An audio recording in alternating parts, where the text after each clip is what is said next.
Welcome to Carne Cruda, the album. Join us for danger, excitement, innovations. El antropólogo y trabajador social Richard Bacete llama a Manuel al padre de Benjamina en su libro Papá, del que escuchabas un fragmento. La historia es real y sucedió hace más de 450.000 años.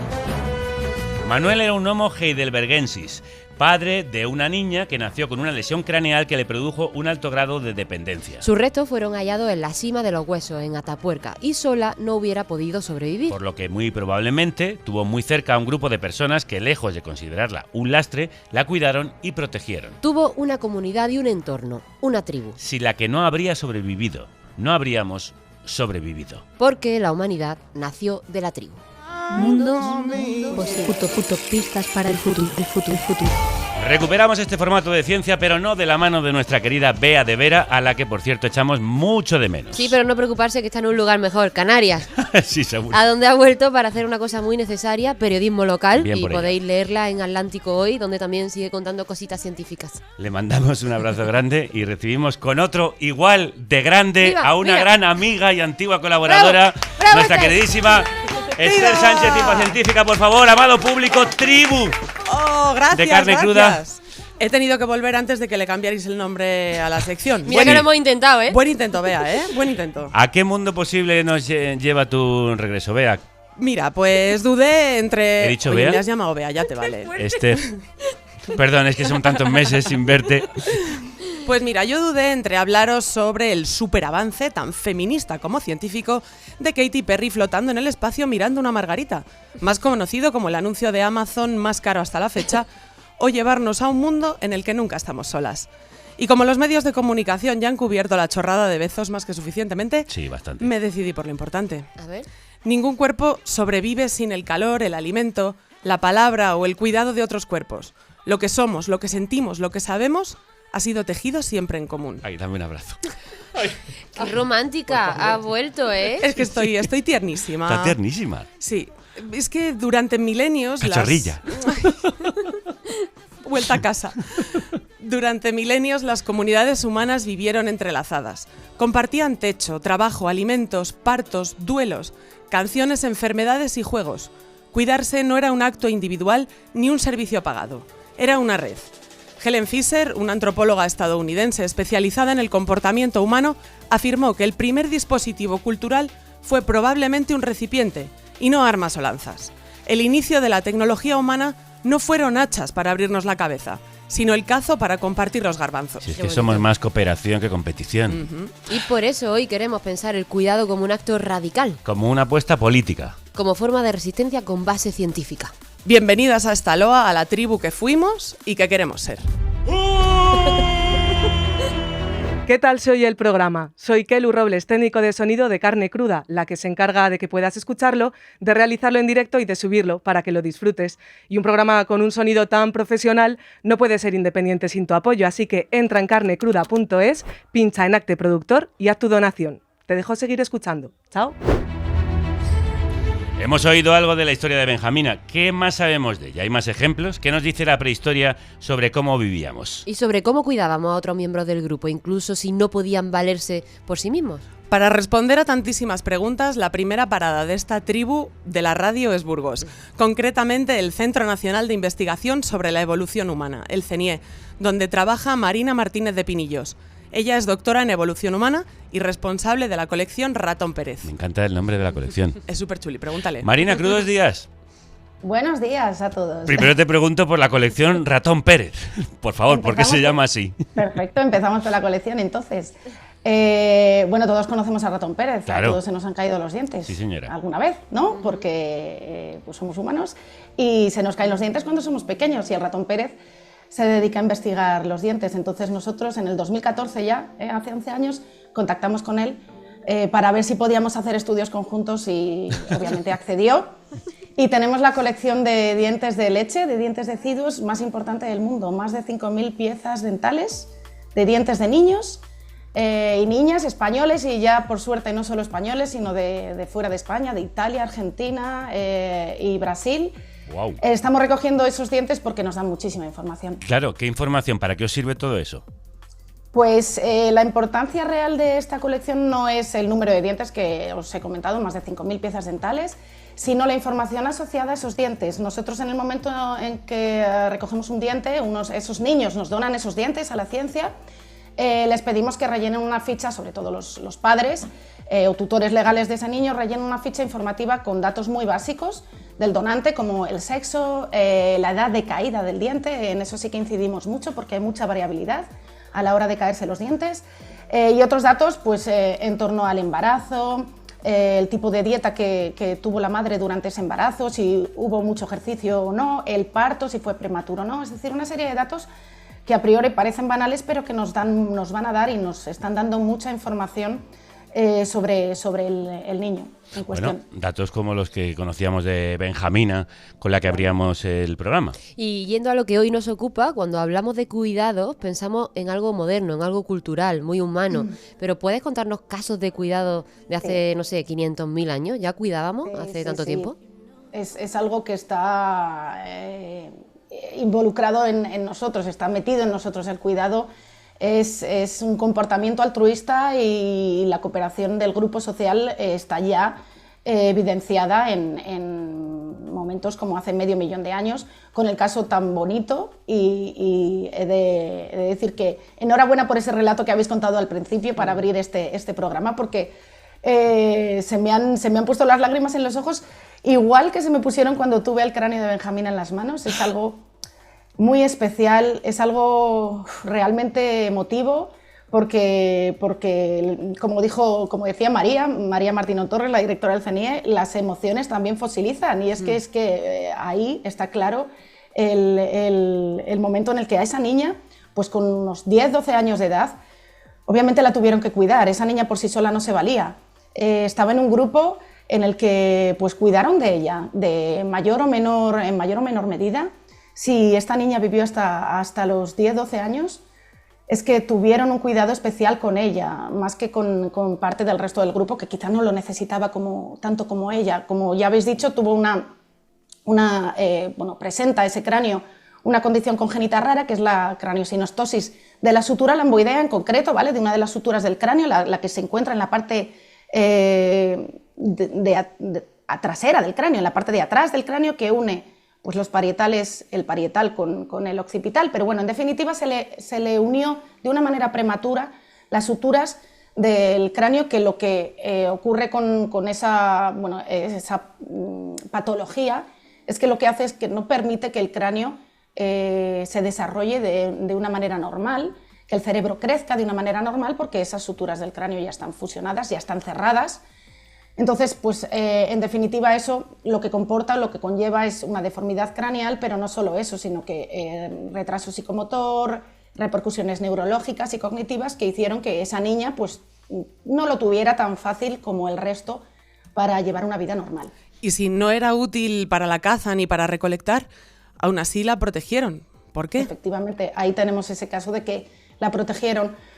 Pues ahí tenemos el primer, no solo el único, pero sí uno de los primeros comportamientos cooperativos, de grupo, social y altruista, en definitiva, de antepasados o ancestros humanos, que pues veían al prójimo como algo más, no solo como un ente que estaba ahí junto a ellos, sino que ese sentimiento de compañerismo, de ese comportamiento de ayuda al prójimo, lo queda evidenciado por el cráneo de Benjamina, y no solo el de Benjamina, sino el de muchos otros, como por ejemplo puede ser Miguelón, que también era un compañero de esa misma tribu o clan.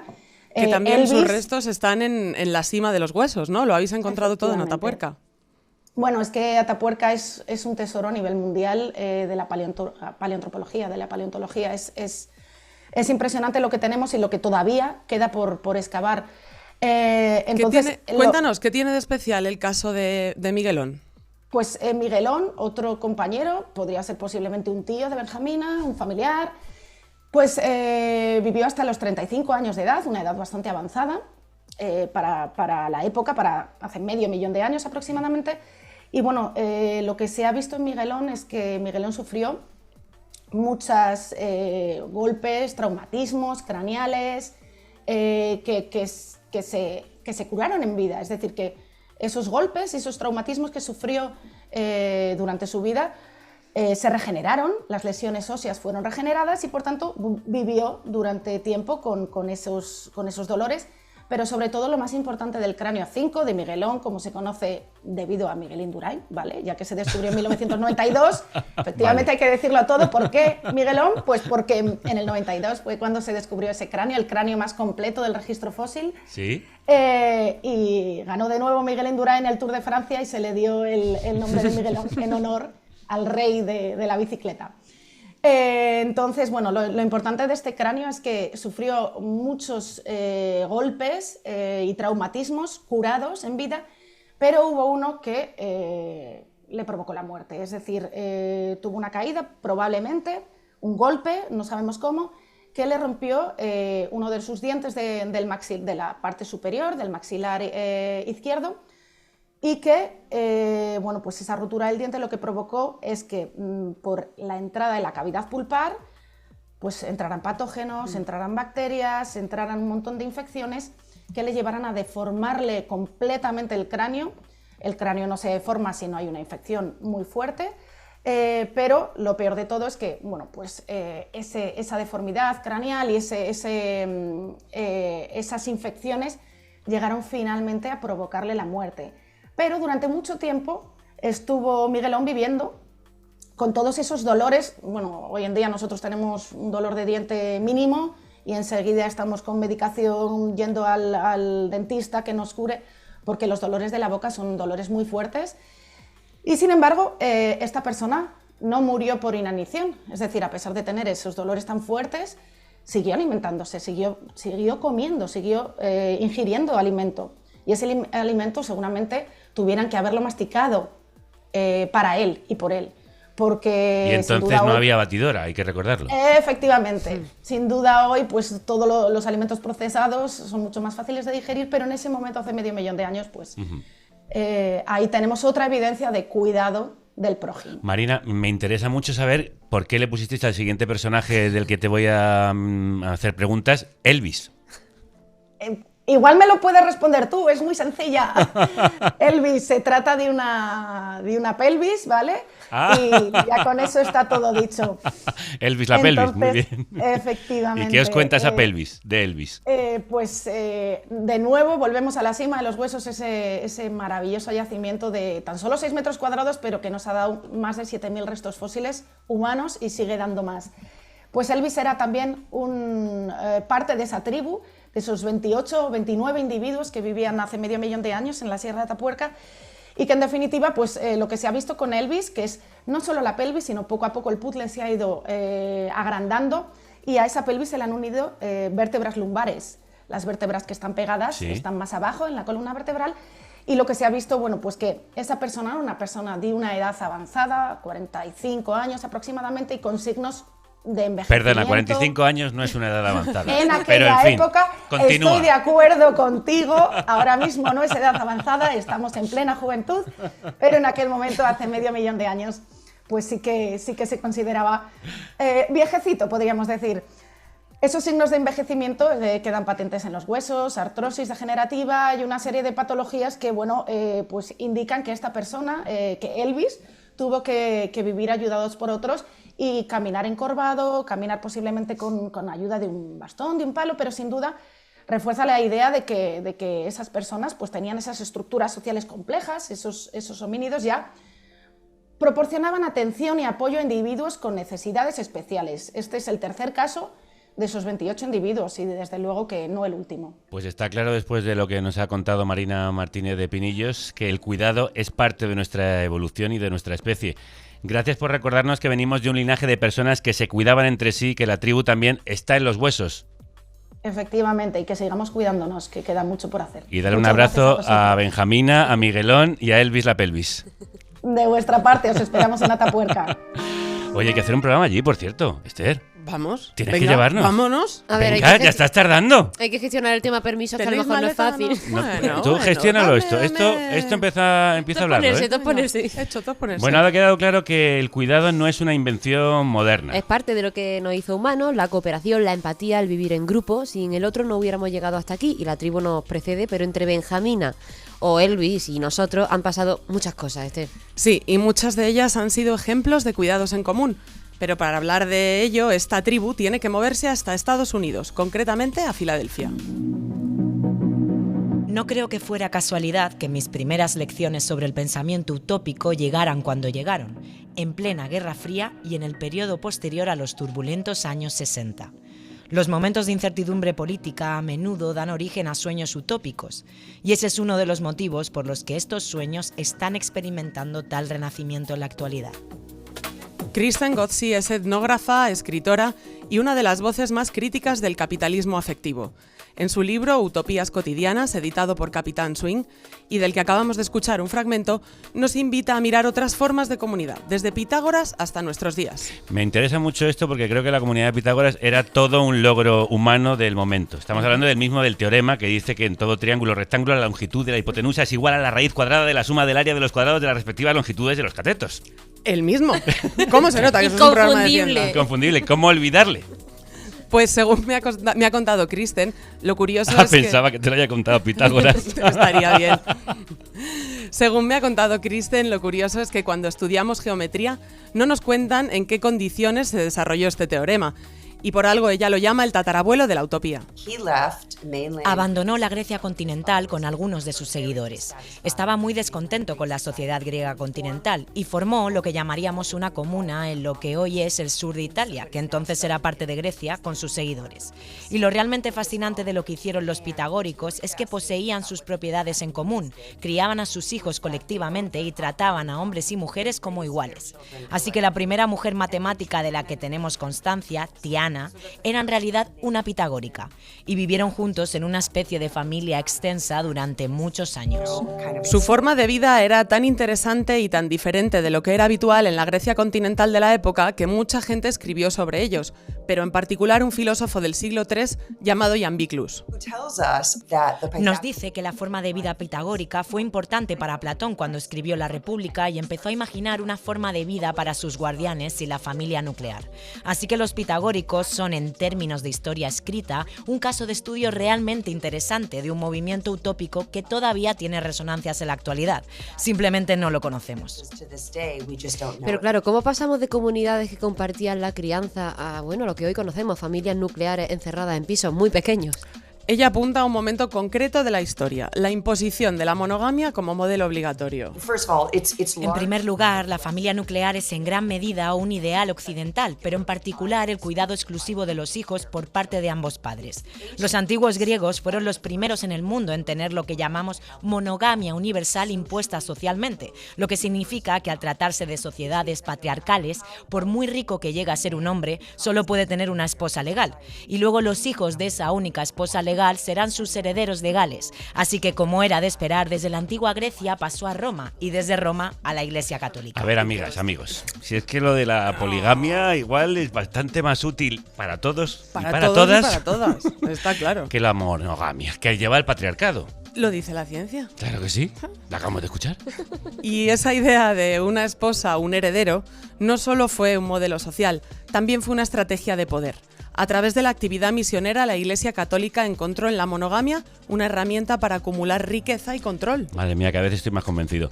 ¿Y cómo funcionaba? Porque a priori restringir las relaciones y más con una religión cuyos clérigos no tienen descendencia, en principio, no parece que se vayan a llevar gran cosa. Pues mira, boquiabierta me dejó Kristen cuando me lo contó. En una sociedad en la que existe la primogenitura, lo que significa que el primer hijo varón hereda todos los bienes del padre, normalmente el segundo hijo se convertiría en sacerdote y entraría en la iglesia. Y si el primogénito no tiene un heredero varón que herede su fortuna, entonces al morir toda la fortuna pasa al segundo hijo y por lo tanto a las arcas de la Iglesia Católica. ¡Qué sorpresa! ¡Cachín! ¡Cachín, cachán!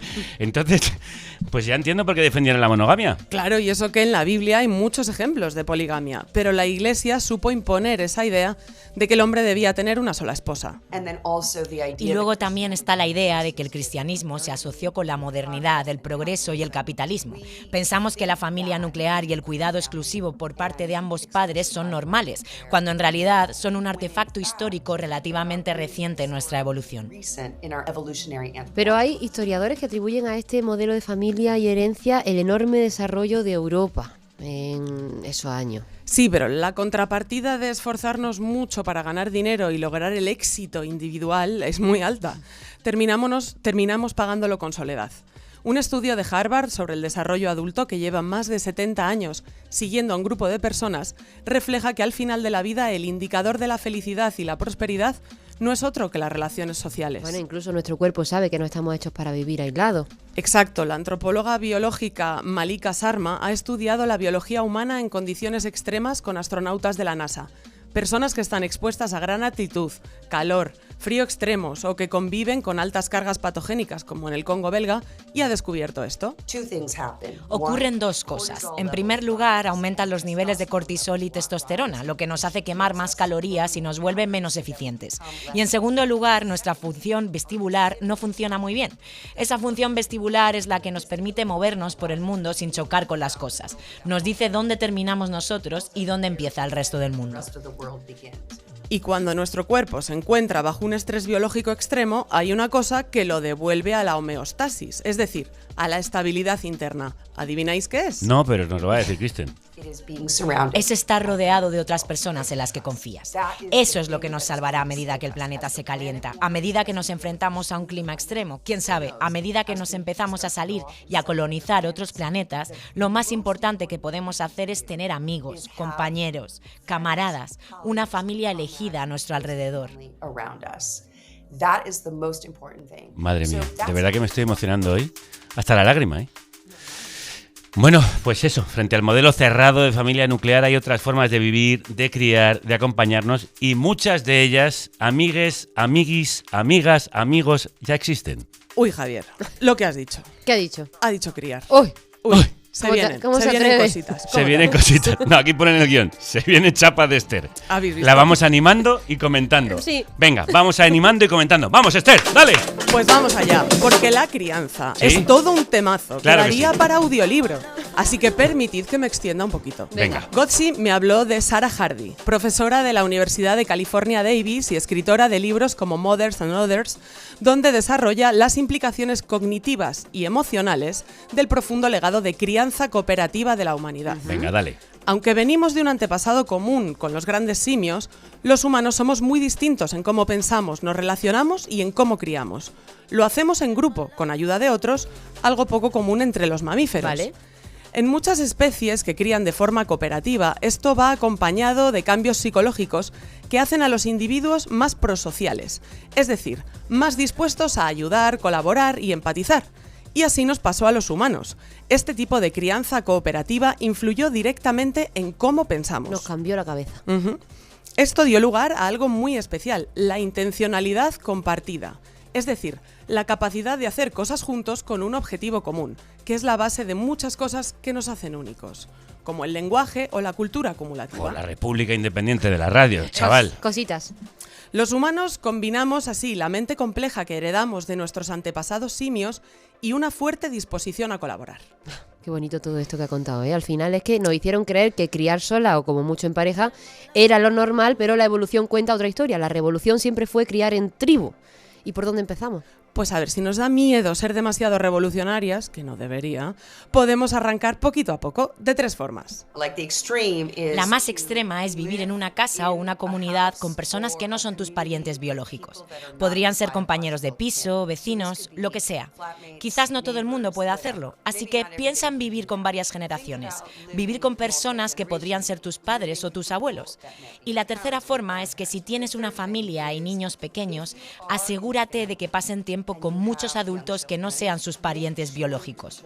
Los amigos o los vecinos pueden ayudar no solo a cuidar de tus hijos, sino también a ser modelos a seguir para ellos. Esta parte de Kristen me acaba de llegar a la imagen en la cabeza de que yo, por ejemplo, que perdí a todos mis abuelos hace tiempo, podría en estas comunidades vivir con personas que podrían ser como mis abuelos y abuelas. Podría tener nuevos abuelos y abuelas que serían muy bonitos. Absolutamente. Eso Hay que volver a las comunas y también recuperar un poco lo que viene siendo el pueblo. Sí, Porque el pueblo es un poco esto. Eso es. El pueblo es criar en comunidad. Yo le preguntaba el otro día a mis padres, estaba hablando de su infancia, les preguntaba por sus respectivas infancias, son del mismo pueblo, y claro, ellos estaban en la calle todo el tiempo, vigilados, cuidados, atendidos por toda la comunidad, por el pueblo. Claro. Las tías, los tíos, el vecino, la vecina. Y no había coches. No había coches. Eso también es clave. Y es que de hecho hay estudios psicológicos muy sólidos que demuestran que los niños prosperan más en comunidades de adultos atentos que no son sus padres. Vamos, resumiendo, que si quieres prosperar y ser feliz, la historia demuestra que hay que pasar mucho tiempo con las vecinas, los amigos y hasta con los compañeros de curro. Bueno, pues nada, nos tomamos algo luego después del programa, ¿no? Venga, Todo. yo invito que lo recomienda la ciencia. Ay, por eso me traéis, porque recomiendo ir de garbeo. Bien, en los últimos años se han multiplicado las iniciativas que forman que buscan formas distintas de vivir y cuidarse en comunidad. Pero, ¿cómo funcionan realmente estas experiencias, Esther? ¿Qué vínculos crean? ¿Qué retos enfrentan? Más preguntas para las que yo no tengo respuestas. Pero por eso he invitado a Sergio García, antropólogo social y vecino de Entre Patios, una cooperativa de vivienda en Madrid. Hombre, ya la conocemos. Sergio, crudos días y bienvenido a esta tribu. Hola, ¿qué tal? Muy buenos días. Tú has investigado de forma muy cercana distintas experiencias de cuidado comunitario, viviendas cooperativas, proyectos de crianza colectiva. ¿Qué te interesaba explorar en estos espacios?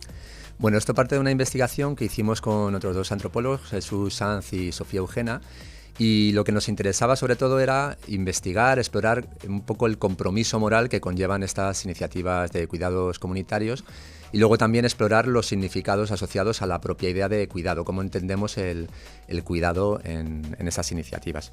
¿Y qué habéis descubierto en todo el proceso? Bueno, por un lado, lo que descubrimos es que, más que descubrirlo, de algún modo se nos ponía delante que el vínculo comunitario, el vínculo vecinal, el vínculo de compañeros de crianza, etcétera, es un vínculo que tiene, digamos, una entidad distinta, un contenido diferente del de, por ejemplo, el vínculo familiar o el vínculo amical, ¿no? Y conlleva, de algún modo, compromisos y responsabilidades diferentes, ¿no? De algún modo es como si se situara en medio, conlleva más obligaciones, por ejemplo, que la amistad, ¿no? Obligaciones morales, ¿no? En cuanto a, bueno, a responder a una cierta responsabilidad por formar parte de esos proyectos, pero al mismo tiempo veíamos también una cierta limitación en el sentido de que la familia, y sobre todo la familia nuclear, pero a veces también la familia extensa, de algún modo se acaba colocando como una prioridad a la hora de realizar ciertos cuidados, ¿no? Entonces, ¿cómo se rompe esa dinámica de la familia nuclear, la familia extendida marcándonos el ritmo si queremos abrirnos a otro tipo de posibilidades? Claro, esto es una cuestión de ir ensayando y de ir entrenando, de ir produciendo cada vez más iniciativas y más una cultura, digamos, de la experiencia comunitaria. Esto es difícil porque a nivel estructural todo está montado para que nos individualicemos y los cuidados los hagamos en familia, pero también en la medida en que van surgiendo experiencias, iniciativas y va surgiendo también un saber común, se van produciendo otras formas de entender los cuidados, ¿no? Una de las claves de tu investigación es una categorización muy curiosa. Cuidados gaseosos, líquidos y sólidos. ¿A qué te refieres con eso? Bueno, de algún modo es como que en los últimos años lo que nos encontramos es que cada vez se habla más de cuidados, ¿no? Gracias al feminismo, especialmente al feminismo comunitario y al ecofeminismo, pues de algún modo la idea de cuidados se ha colocado en el centro, ¿no? Esto es algo muy positivo porque permite visibilizar lo que de algún modo el capitalismo siempre ha negado, ¿no? Que es que sin cuidados no existiría la sociedad y no existiría el propio capitalismo, ¿no? Cuidados que siempre han realizado las mujeres, eso, dentro del hogar, etcétera. Al mismo tiempo, resulta un tanto problemático acabar llamando a todo por cuidados, por el concepto de cuidados, ¿no? Es decir, que al final cuidado se convierte en una especie de significante flotante, ¿no? Que sirve para hablar de muchas cosas, incluso para reprochar en un debate no me has cuidado y impedir, por ejemplo, bloquear un debate, etcétera. Lo que nos interesaba era desgranar un poco, como antropólogos, el significado del cuidado según qué contextos y según por quién, ¿no? Y lo que nos encontrábamos es que en estas experiencias de cuidado comunitario, tanto de cohousing senior, como de vivienda cooperativa, como de crianza colectiva, había, digamos, como 3 categorías o 3 niveles de los cuidados, ¿no? Unos cuidados gaseosos, que por ellos entendíamos pues aquellos cuidados que de algún modo buscan que la comunidad sobreviva, que la comunidad esté bien cuidada, esté mantenida tanto a nivel de infraestructuras como a nivel emocional, de climas, de atmósferas afectivas, como a nivel de valores políticos, ¿no? Esto, por ejemplo, se consigue a través de actividades colectivas, por ejemplo, en la comunidad en la que vivo, de la que luego os hablaré, que se llama Entre Patios, pues, por ejemplo, tenemos jornadas de trabajo colectivo, tenemos luego las posjornadas de trabajo colectivo, comidas de traje, etcétera, o mecanismos de gestión colectiva de conflictos que permiten, de algún modo, que la salud de la comunidad esté bien, ¿no? Eso es lo gaseoso, el cuidado gaseoso. Ese sería el cuidado gaseoso. ¿Y el líquido? Los cuidados líquidos serían aquellos ya dirigidos a personas concretas, a cuerpos concretos, pero sobre todo referidos a lo emocional, referidos sobre todo a detalles, a preocupación por el otro cuando le ha pasado algo, cuando hay alguna enfermedad en una vivienda o alguno de los peques, etcétera. Bueno, es un poco como el reconocimiento del otro a través de ese interés, ¿no? De algún modo no es un cuidado que conlleve demasiado compromiso, ¿no? El tercer tipo de cuidado es el cuidado sólido, que ese es el que vemos más problemático, que es el que conlleva, bueno, pues una dedicación especial de tiempo, el colocarlo en el centro de tu agenda, que produce un esfuerzo físico, que a veces te da dolores de espalda, que a veces te da asco, que a veces te produce, bueno, sensaciones desagradables y que además se alarga en el tiempo. Este es el que resulta, lógicamente, en cualquier contexto, más difícil de realizar y es el que vemos al mismo tiempo más difícil de realizar en estos proyectos por sí mismos, ¿no? Claro, no queremos ser naif tampoco, entendemos que ese camino hacia lo comunitario, pues bueno, tiene muchas dificultades, ¿no? Y es un camino con obstáculos, pero bueno, funciona bien en lo cotidiano, pero se resiente cuando entran en conflicto, digamos, estructuras más complejas. O sea, la cuestión es que cuando nos encontramos con este tipo de cuidados, de algún modo el repertorio cultural que tenemos al alcance es el repertorio del Estado, del mercado o de la familia. Es decir, que por un lado el mundo no está hecho para que cuidemos al vecino o al peque de tu compañero de proyecto de una forma intensiva durante una semana a lo mejor y levantándote por las noches cuando vomitas, está con fiebre, etcétera. Porque está hecho para que sobre todo produzcamos y otro tipo de necesidades, digamos, del propio sistema, ¿no? que hace que vivamos de esa forma más individualizada o familiarista, ¿no? Y por otro lado también hay una cuestión cultural y es que nos resistimos a ejercer ese cuidado, por un lado pues porque a la hora de ejercerlo no resulta demasiado placentero, pero por otro lado porque cuando nos toca ser cuidados y cuidadas tampoco nos gusta mucho colocarnos en ese rol ante ciertas personas que no son la familia o alguien a quien contratamos o alguien que me manda los servicios sociales. Es decir, esto por ejemplo lo hemos encontrado en algunos proyectos de cohousing senior que había personas que decían, bueno, yo tener una conversación con mi vecina cuando estoy mala o que me traigan un caldo está bien, pero no me gustaría que mi vecina me limpiase el culo, ¿no? Para eso prefiero que sea otra persona quien me lo haga, ¿no? ¿Y cómo construimos los vínculos en esos espacios? Porque no tenemos referentes culturales, no hay opciones, no es fácil. No puedes pasarte la noche sin dormir y decir en el trabajo, es que mi vecino me necesitaba. Claro, bueno, pues esto es una cuestión de ir ensayándolo. Al mismo tiempo, estos proyectos son todavía muy jóvenes, digamos, en los espacios urbanos. En espacios rurales probablemente funcione de otro modo. Lo que vamos viendo, por ejemplo, en el proyecto en el que yo vivo, en Entre Patios, es que cotidianamente se van produciendo todo tipo de vínculos a través de la crianza de los peques o cuando ya van creciendo los peques, pues a través de multitud de actividades colectivas, ¿no? Una de las cuestiones quizás más preocupantes, ¿no? O que a la que le interesa más a la gente cuando le hablas de estas cosas, tiene que ver con los conflictos, ¿no? Siempre me parece que da morbo lo de los conflictos. Y no os peleáis, no tenéis conflictos y tal.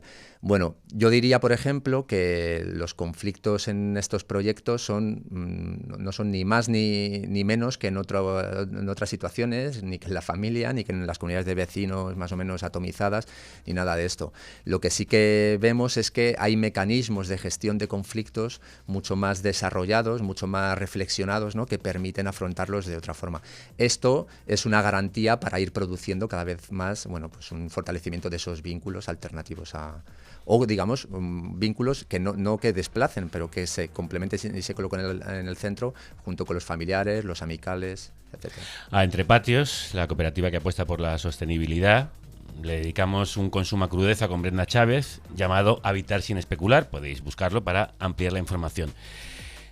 ¿Cómo se vive ahí el cuidado? Ya nos estás contando, pero Sergio, ¿qué modelo está más en boga? ¿La crianza colectiva? ¿Las personas mayores conviviendo? ¿Cómo funciona todo ese microcosmos? Bueno, somos dos promociones de Entre Patios ahora mismo las que estamos residiendo ya, Entre Patios Vallecas y Entre Patios Usera. En las dos somos bastante homogéneos en cuanto a grupos de edad, ¿no? Y a modelos, digamos, familiares, ¿no? Entonces, bueno, sí que se da, digamos, una cosa así muy repetida, ¿no? Y es que buena parte de las viviendas tienen peques que ya van creciendo, y es sobre todo ahí donde se dan más el compartir esos cuidados, ¿no? Desde llevar a turnos para llevar a los peques al colegio, a cuando, por ejemplo, fue el COVID y o Filomena y había que teletrabajar en casa, etcétera, pues hacer turnos para la propia crianza, o luego también el propio espacio que en sí mismo propicia que los peques vayan rulando de una casa a otra o estén en espacios comunes, ¿no? Siempre, digamos, desde la confianza de que están en un lugar, bueno, cuidado, ¿no? De confianza. Pues Sergio, muchísimas gracias por ayudarnos a entender que vivir en comunidad no es solo compartir espacios, sino también pensar de nuevo cómo nos cuidamos, cómo nos acompañamos, cómo compartimos tareas, que también las hay, desde lo más leve hasta lo más profundo. Muchas gracias a vosotras. Y nuestra tribu tiene una larga historia, como algunas de las que hoy hemos tratado. Primero fuimos un programa de radio. Después un podcast. Podcast. Pero siempre seguimos emitiendo en directo. Desde entonces somos un podcast y un programa de radio. Luego nos independizamos de las emisoras. Nos convertimos en una república independiente. El primer programa de radio del país financiado por sus oyentes. Así que formamos una comunidad. Una familia. Y también hicimos programas en teatros. Nos convertimos en espectáculo. Y después en festival de música. Y en editores de un libro y un disco. Y en productora de podcast. Y en programa itinerante. Pero aún nos faltaba algo. Nos faltaba tener nuestro propio espacio, nuestro propio estudio. Ser un lugar de encuentro y un sitio donde grabar. Ser no solo un programa. Ser una emisora. Y lo hemos conseguido contigo. Contigo. Gracias a ti. Porque tú no eres un oyente más. Tú eres oyente de la República Independiente de la Radio. Y nosotros no somos un programa más. Somos Carne Cruda, mucho más que un programa de radio. Somos una tribu. Vamos con una historia más reciente, una de la que forma parte un buen amigo, Sato Díaz, el jefe de opinión del Diario Público. Háblanos de esta hermandad que no tiene lazos de sangre, Esther. Sí, la semana pasada le visité a Sato, que vive con María y Sira, 3 mucho más que amigas que compraron hace 2 años un edificio al sur de Madrid. Y sí, cada una tiene su piso, es cierto, pero no solo comparten los gastos del gas y el agua. Acompañadme. ¿Sí? Hola, Sato, soy yo. Hola, pasa. Cuéntanos, ¿cómo han llegado a tener esta relación? Pues yo les conozco a través de una amiga y todos tenemos menos de 40. Resulta que después de vivir juntos desde el colegio mayor, durante la universidad, dar tumbos por diferentes ciudades y casas de alquiler con diferentes amigas, parejas, decidieron ponerse ellas como familia en el centro. O sea, una cosa importante es que no venimos a vivir a la casa por la casa, sino que el proyecto surge de querer vivir las 3 juntas. Y a raíz de ahí, pues ya se buscó la casa. Claro, y que no hay quien pague un alquiler sola, mucho menos comprar un piso o un edificio entero, claro. Sí, pero antes que precarias, son amigas y por algún sitio tenían que empezar. Lo primero es, como cualquier otra persona, decidir con quién quiere vivir y después se trata de amoldar el continente para ese contenido, ¿no? Buscar la casa que se adapte a ese nuevo núcleo familiar, esa nueva forma familiar que sea. Normalmente las casas están hechas para vivir en pareja, ¿no? Pero las parejas últimamente estamos viendo que tampoco es lo que más triunfa, ¿no? Ese modelo. Se pueden inventar nuevos horizontes y las casas tienen que amoldarse a ello. Después de esto hay que hacer obra, claro, porque ni los pisos ni los edificios están pensados para modelos como el suyo. María me contaba que necesitaron ir junto a un arquitecto a las visitas para que les confirmen que era viable crear 3 espacios antes de hacer la oferta. Y luego como que es bastante importante también encontrarte a una persona maja que te venda la casa, porque también nos pasaba que en el proceso de venir a ver la casa, que nos dijera si era viable o no, que fuéramos al banco a preguntar, pues como viniera un fondo buitre con dinero por detrás, nos habían adelantado ya todo el rato. Y esa es la intrahistoria de Amelia, la antigua dueña de la casa que decidió vendérsela a 3 amigas para que vivieran las vidas que les apetece cuidando del barrio, en vez de dárselo a un fondo buitre que lleva el dinero en el bolsillo y despreocuparse mientras hacen un Starbucks en el bajo de lo que fue su antigua frutería. Madre mía, he encontrado un verdadero mundo posible en este programa, tal como está la ciudad, qué bonito. ¡Viva Amalia! ¡Viva! ¡Viva Amalia! ¡Viva! Pero todas las historias bonitas necesitan un malo de la película y ya os podéis imaginar. El banco. En esta casa, por ejemplo, sí que hay división horizontal, pero otras que vimos no, se compraba todo. Entonces la hipoteca tenía que ser común entre 3 personas.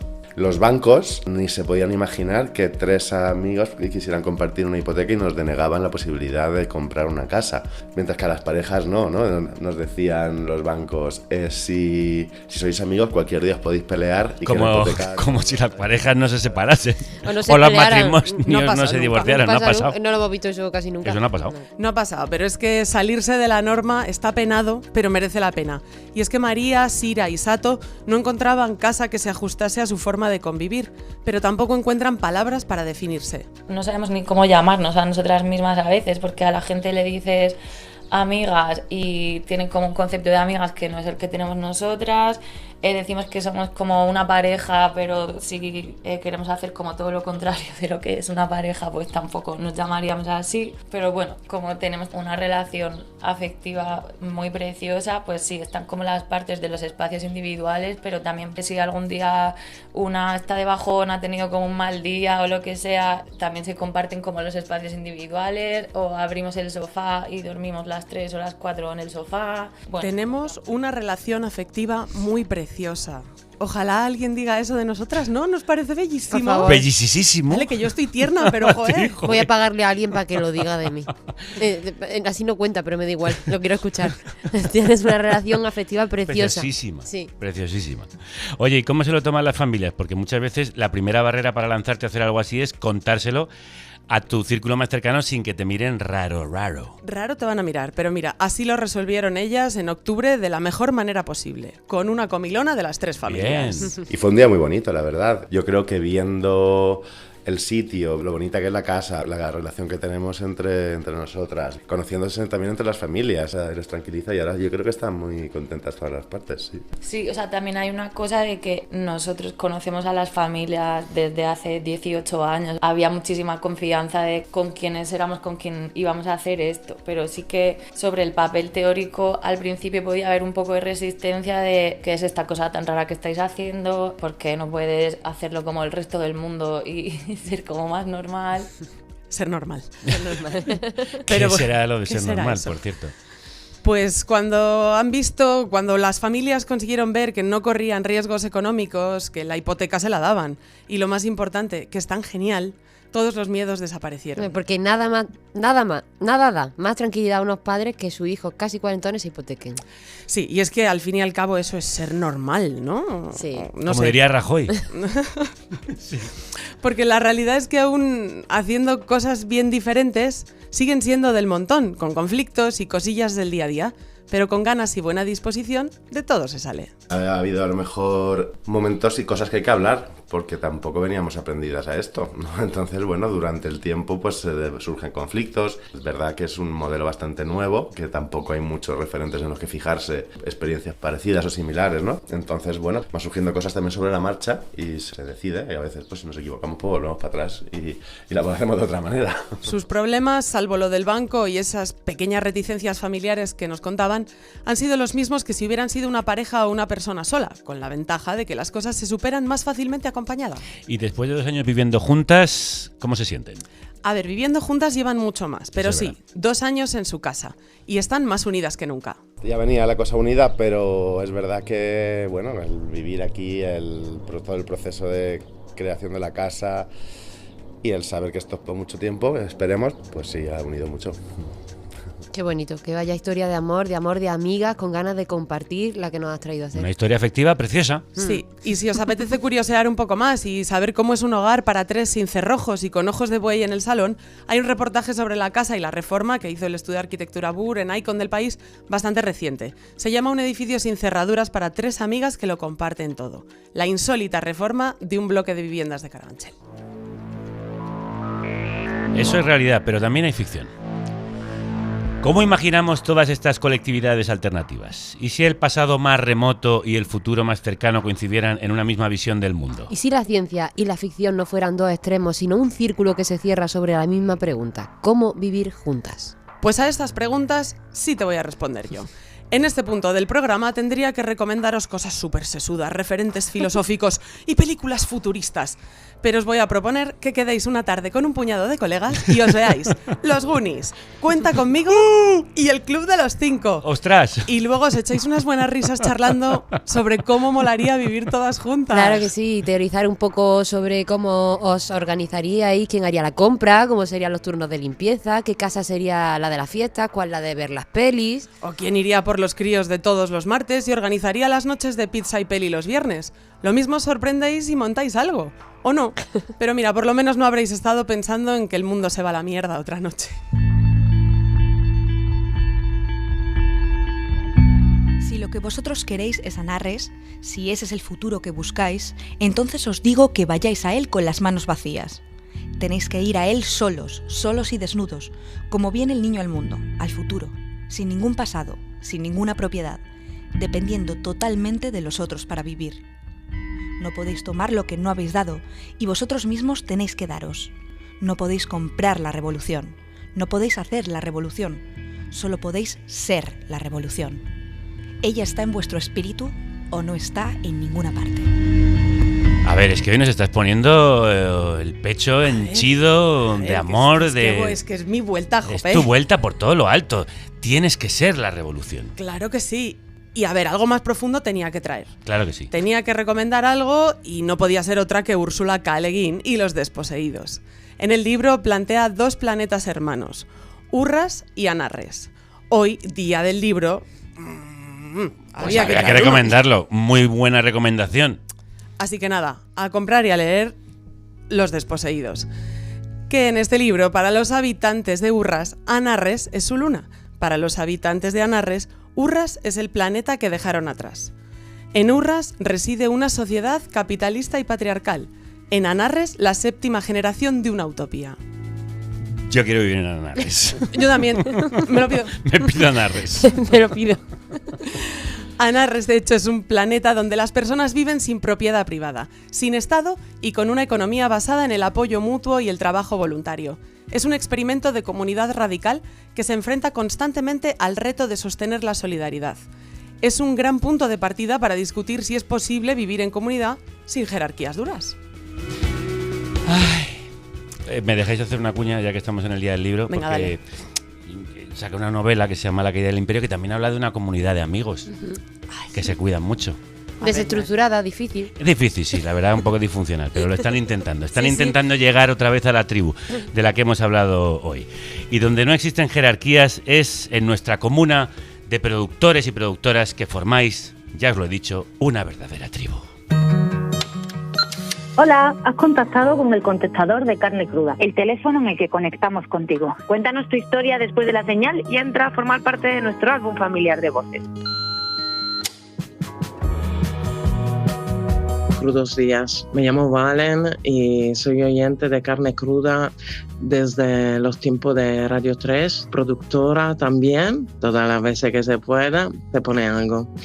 Nací en Italia, en Trieste, y vivo en Gran Canaria desde hace casi 25 años.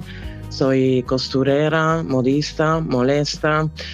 El año pasado tuve la ocasión de escucharle en vivo, en directo, cuando vinieron a vecindario antes de la manifestación para una vivienda digna.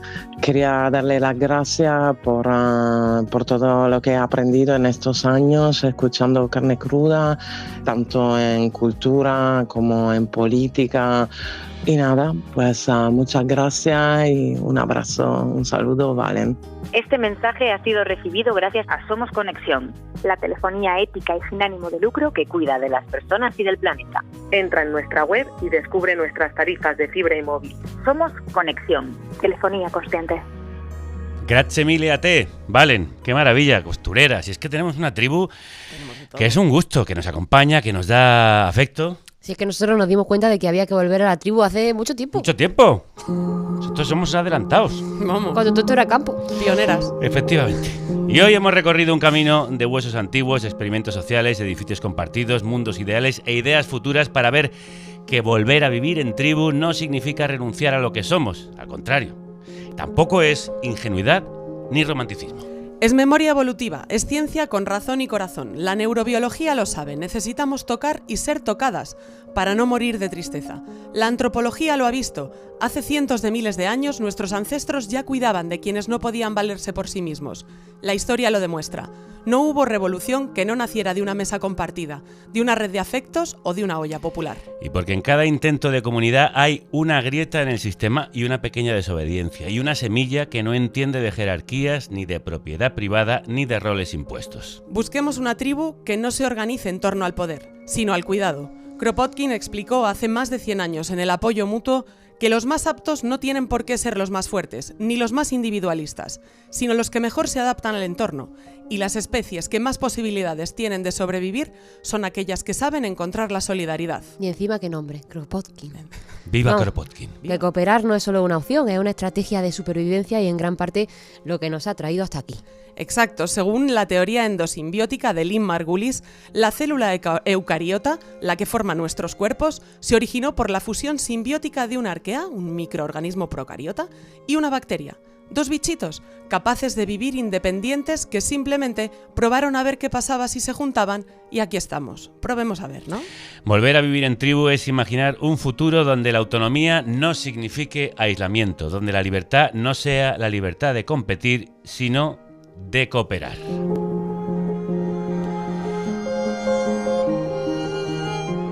La ciencia y la ficción nos están diciendo lo mismo, no somos islas. Volver a vivir en tribu es más ciencia que utopía. Y en nuestro caso es realidad porque hoy hemos estado muy bien acompañados en directo por parte de ella.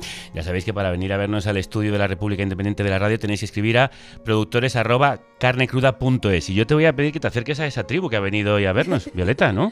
Que les ponga el micro. ¿Te pones el micro? Claro, sí. ¿Qué pasa, tribu? ¿Cómo estáis? Te dejo el micro. Fenomenal. ¿Quién eres? Tú ya te conocemos. Sí. Perdón, te conocemos, voy a hablar al micro. Sí, yo soy Gemma, de Cantabria. Gemma estuvo aquí ya otra vez, me hizo de Cicerona en Cantabria cuando fui a presentar mi libro y es una muy buena amiga y forma parte de esta tribu, aparte de otras tribus. ¿Y qué programa nos habéis dado hoy? Yo estoy como a punto de llorar todo el rato. ¿Conoces ejemplos parecidos a este? ¿A estos que hemos citado? Tengo unas buenas amigas en Cantabria que, bueno, lo que hicieron fue comprar un terreno hace muchos años conjunto y construirse allí. Entonces sí que tienen una especie de comunidad, viven muy cerca mío además, ¿no? Y aunque ellas viven en comunidad, son casas abiertas para casi el resto de las amistades. Y... Pues vamos a abrir la puerta para que entren también unos amigos que vienen desde Berlín. ¿Cómo estás? Hola, muy bien, muy feliz de estar aquí. Bueno, oye, que sois alemanes. Sí. ¿Y cómo es que escucháis Carne Cruda? ¿Cómo es que formáis parte de esta tribu? Vale, me encanta el programa y desde que empecé a estudiar español, escuché podcasts y luego me topé con este programa y me encantó. ¿Cómo lo descubriste? ¿Dónde lo descubriste? ¿Cuándo? ¿Te acuerdas? Ya hace años, pero no sé exactamente. Ajá. ¿Y tu pareja también lo escucha? Sí, a veces sí. ¿Sí? Los dos habláis muy bien español. Gracias. ¿Y en Berlín conocéis ejemplos de tribus, de comunidades, de clanes, de comunas como los que estamos contando? Hoy en día menos de antes. En los 70s del siglo pasado había muchos más.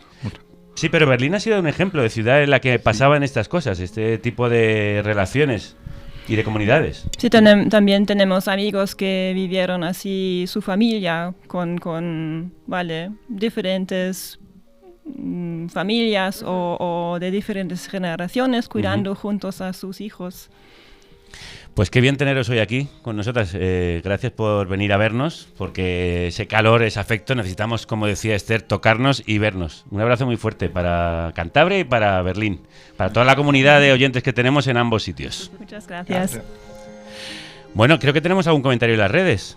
Violeta. Bueno, en las redes que están, en Twitch están comentando activamente el tema, están hablando sobre la necesidad de estos espacios compartidos y bueno, la verdad es que no puedo hacer ahora mismo un resumen. Bueno, yo te voy a coger el de Yure85 que dice que su gata se llama Úrsula K. Lewin se llama Úrsula por Úrsula K. Lewin. Claro que sí.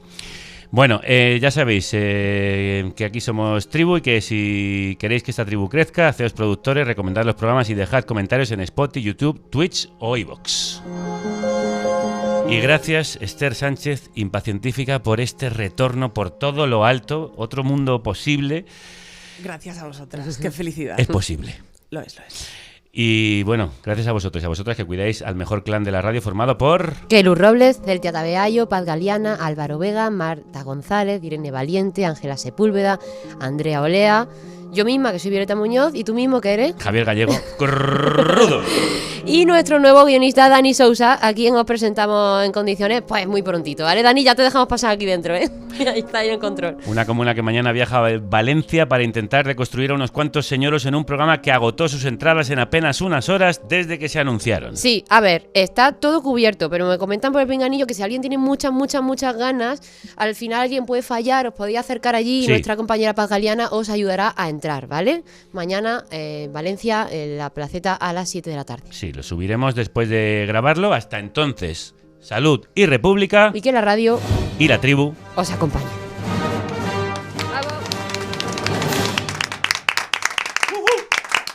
¡Qué retorno! ¡Viva, viva! El retorno de la Jedi.